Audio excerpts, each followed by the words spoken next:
Imagine spending 20 years just, well, slowly drowning yourself. Right, yeah. And you're completely convinced that, your lack of oxygen is the only thing keeping your partner alive. Which is such a heavy thought. It really is. And Right. we are constantly conditioned by, like, movies, by music, by our whole culture to tell ourselves that this kind of absolute sacrifice is, well, it's the ultimate romance. Oh, absolutely. It's totally glorified. Yeah.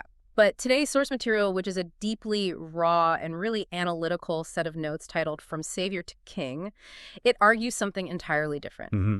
It argues that playing the savior isn't love at all. It is a socially acceptable form of self-destruction. Right.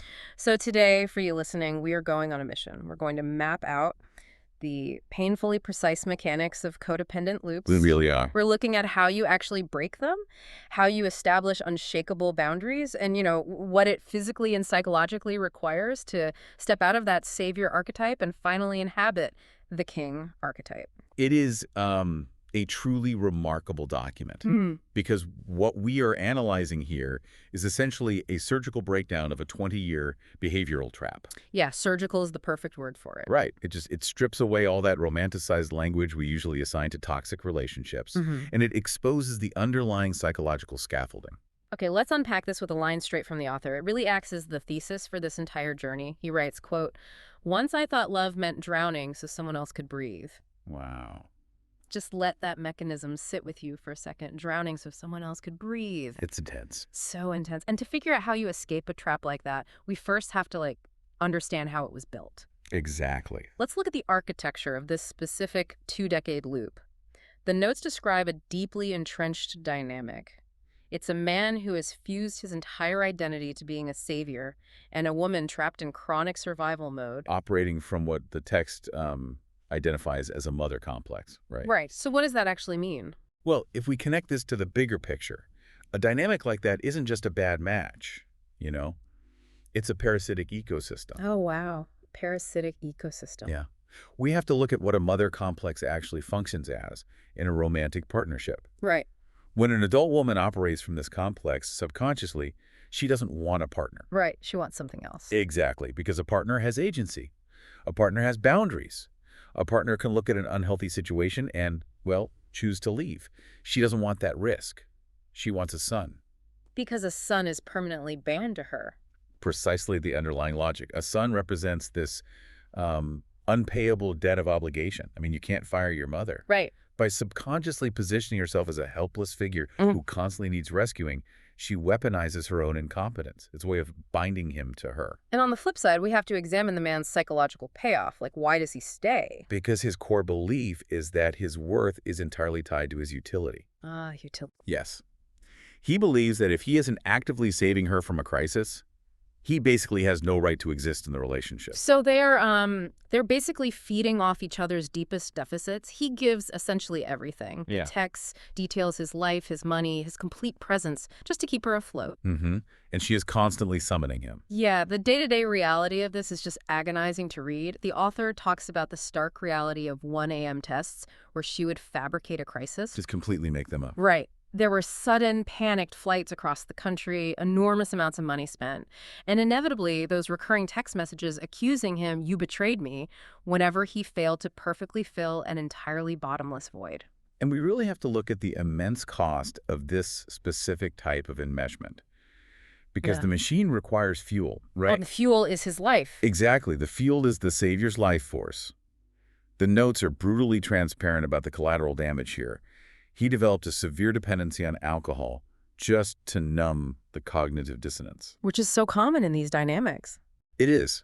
His other relationships withered and died because all his energy was directed at this one black hole. Yeah. He literally lost his art, his ability to create, his ability to breathe freely, and really his fundamental sense of self. As he puts it in the text, "I thought I was loving her. I was actually disappearing." Well, wait, let me push back on this a little bit. Sure. Because to a lot of people listening, reading about a guy losing his money, his art, his sobriety over 1 a.m. crisis texts, I mean, the obvious question is, why on earth does it take 20 years to realize you're disappearing? Right. If it's this agonizing, shouldn't the pain itself be the alarm bell that gets you out? You would think so, yeah. Yeah. But what's fascinating here is how the ego disguises the pain. In a codependent loop, the pain doesn't feel like a warning sign. It feels like proof of your devotion. Oh, wow. Proof of devotion. Exactly. The savior ego takes that exhaustion, that disappearing act, and it reframes it as nobility. He tells himself, look how much I can endure for her. No Yeah. one else could handle this. I am essential. So he makes himself the hero of the suffering. Precisely.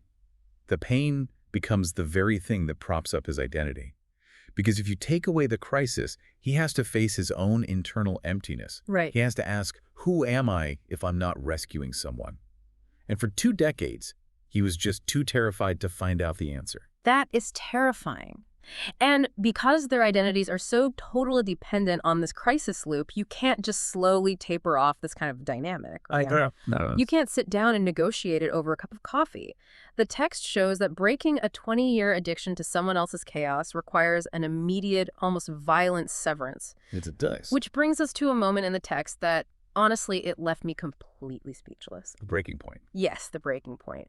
So after 20 years of those panicked flights and late-night rescues, the woman manufactures another crisis. She demands he come. And there is this singular moment where the man finally chooses himself first. He refuses to fly in. He does. And the exact message he sends, and this is verbatim from the source, is, care, congratulations, and I'm not coming. 3 incredibly heavy words. I'm not coming. And here is where I really want to challenge the author, because reading that cold, brief text, it sounds incredibly cruel. I can see how it sounds that way, yeah. To send a 3-word text after a 20-year relationship and just drop the mic, I mean, we are so heavily conditioned to believe in closure, you know? Oh, definitely. We're taught that you owe someone an explanation, that you need to sit down, process the shared trauma, and explain your feelings. How does the author justify stripping away all empathy in that final moment? Well, I'd actually argue that what you're calling empathy is often just disguised ego. Really? Yeah. And what you're calling cruelty is the purest form of necessity. We have to look at what an explanation actually functions as in a codependent loop. Okay, break that down for me. In this specific architecture, explaining your reasons for leaving isn't closure. It is an invitation to keep the loop spinning. When you send a long text justifying your boundary, you are inherently asking the other person to understand and validate your reason for setting it. So you're still seeking their permission to leave. Worse than that, you're handing them the rule book. Oh, wow. Think about it. If you say, I'm not coming because you yelled at me yesterday, she now has something to argue with. She can debate whether she actually yelled, or she can apologize and promise never to yell again, which pulls you right back into the negotiation. Right.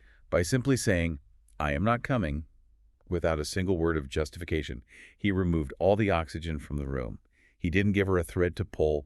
The boundary itself was the closure. I really like that framing. It reminds me of diffusing a bomb. That's a great analogy. When you are diffusing an explosive, you don't write an essay explaining why you feel scared of the shrapnel, you know? Right. You don't ask the bomb to validate your feelings. Clearly, you definitely You don't. just cut the wire. But I imagine the physical discomfort of cutting that wire, of hitting send on that text and putting the phone down, well, it must have been excruciating. Oh, the withdrawal symptoms of breaking a 2-decade codependency loop are deeply physiological. Your nervous system is screaming at you that you have committed a fatal error. Because you're abandoning your role. Exactly. You've abandoned your role as the savior. The guilt is designed to be overwhelming. But he had to tolerate the agony of that guilt to finally break the circuit. Now, hearing all of this, the manipulation, the 1 a.m. texts, the final mic drop boundary, it might make it sound to you, the listener, like the author is painting himself as the pure, innocent victim who finally escaped the claws of a manipulative villain. Right, the classic good guy versus bad guy setup. Exactly. But the source material actively resists that narrative. It reveals a much more tangled dual truth. It actively dismantles the good guy, bad guy binary. And that's what makes these notes so profoundly insightful. The author acknowledges a major paradox. 2 entirely conflicting truths existed at the exact same time. Here's where it gets really interesting. Let's look at truth number 1. Amidst all the chaos and the fabricated crises, she was actually right about his self-destruction. She was. She consistently pointed out his escalating drinking. She pointed out his failing health. She told him he needed to care for himself. And the text acknowledges that this wasn't just manipulation, that was real care on her part. She saw him drowning himself. And his reaction to that truth is the linchpin of his transformation. Hmm. He didn't reflexively reject her observation just because she was a toxic presence in his life. Right. He took that truth, left the fear and the manipulation behind, and he chose sobriety. Crucially, though, he chose it for himself. He didn't get sober to become a better savior for her, He got sober to survive. And then there's truth number 2, which completely twists the knife. Oh, this part is wild. While she undeniably created deep psychological wounds through her constant rejection and her bottomless need, she simultaneously healed his wounds. Yes, this is the exact mechanism of post-traumatic growth. By needing him so endlessly, by draining his resources to the absolute limit over 20 years, she essentially forced him into a corner. Where he had no other choice. Exactly. His only remaining option was to develop self-respect. She pushed him so far to the precipice that he had to learn how to fly or hit the rocks. Yeah. As he explicitly writes, she healed the wounds she created. So what does this all mean for us? Can someone actually be the poison and the antidote at the exact same time? It's a lot to wrap your head around. That is such a wild concept to integrate, because we usually demand that the person who broke us stays securely in the villain box. It's safer that way. It is much safer, psychologically. But here, the author's arguing that the breaking was the exact mechanical pressure required for the fixing. Which raises an important question about our own emotional maturity. Can we hold two opposing truths about the people who hurt us deeply? Yeah. The author didn't leave with bitterness. He didn't construct a protective narrative where she was a monster and he was a saint. He looked at the wreckage with total clarity. He extracted the valid criticism, his need for health and boundaries, and he discarded the toxic demands. He took the lesson and left the baggage. Precisely. And integrating those hard truths without resentment, without painting yourself as the eternal martyr, that is exactly the bridge we need to cross to get to the second half of this source material. The transition. Yes, that is how you transition from the savior to the king. The text lays out this new blueprint. Let's unpack the transition from a son or a frantic savior into a king, because the text states it very clearly, almost like a law of physics. Kings don't rescue, kings reign. So let's analyze the internal mechanics of what it actually means to reign in this context. It's not about ruling over other people or being domineering, right? No. It is a fundamental shift in internal posture. Mm. A savior is frantic. They are highly reactive. Their nervous system is constantly dysregulated because they're always scanning the horizon for the next crisis they need to jump into. They're always on edge. Right. A king, on the other hand, regulates his own nervous system. He establishes his own domain, his own peace, and he fundamentally refuses to drown to prove his love. He chooses himself first, not out of narcissism, but out of absolute necessity. That makes me think of a visual analogy to really lock down the difference in these mechanics. It's the difference between a lifeguard and a lighthouse. I love this analogy. Think about it. A lifeguard jumps into the freezing, turbulent water. They swim out into the chaos and actively risk drowning with you. They are fighting the waves right beside you, taking on your panic. But a lighthouse operates on a completely different architecture. A lighthouse stands firm on solid rock. It doesn't move. It doesn't negotiate with the storm. It just shines a massive, unignorable light. It essentially communicates, here is the shore. The shore is safe. But you have to do the physical work to swim here yourself. That analogy perfectly captures the king archetype. The lighthouse does not apologize for refusing to jump into the water. Its entire value is derived from its unshakable stability. Because if the lighthouse jumps in, everyone drowns. Exactly. And the source notes make a highly astute psychological observation about the woman's desires in this dynamic too. Deep down, beneath that mother complex, she actually wants a king. Yeah, she doesn't truly want a terrified, compliant son to drain dry. But the tragic irony of the loop is that she can never see a king while she's drowning. Exactly the point. She can only meet a king when she is standing in her own kingdom.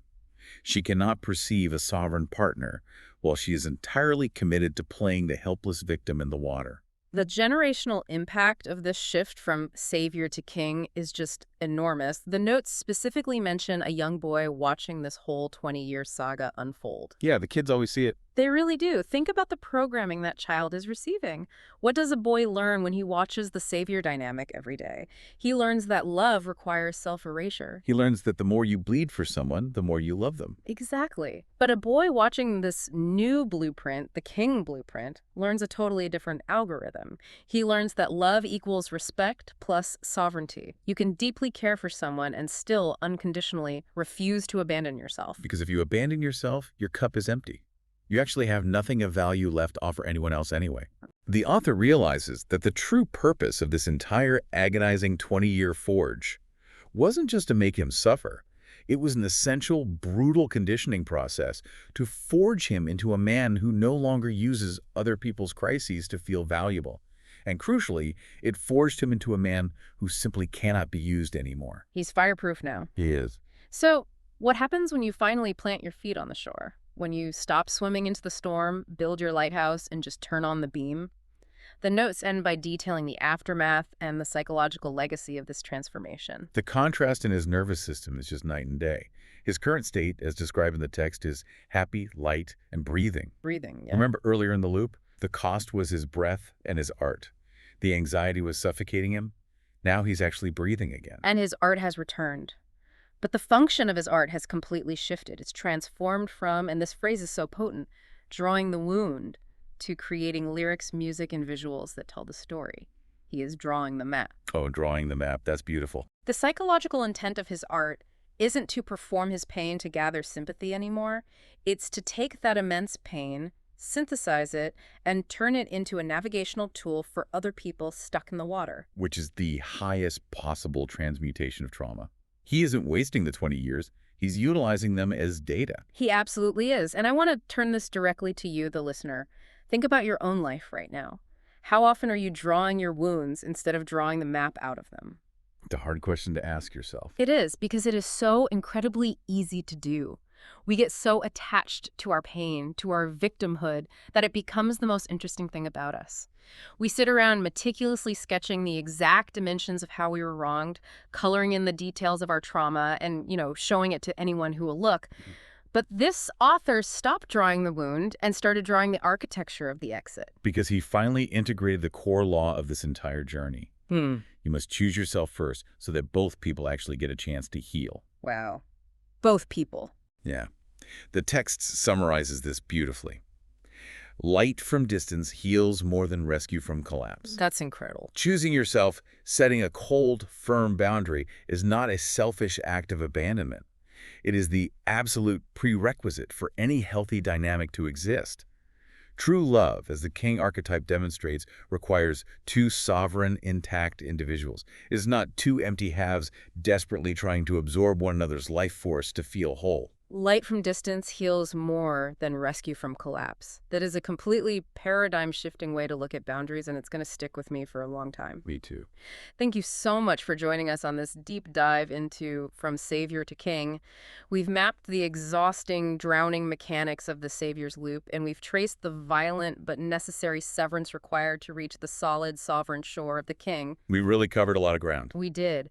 We've explored how a clean boundary, a simple text with no explanation, might actually be the most loving and necessary thing you can possibly do. It is a profoundly difficult rewiring process.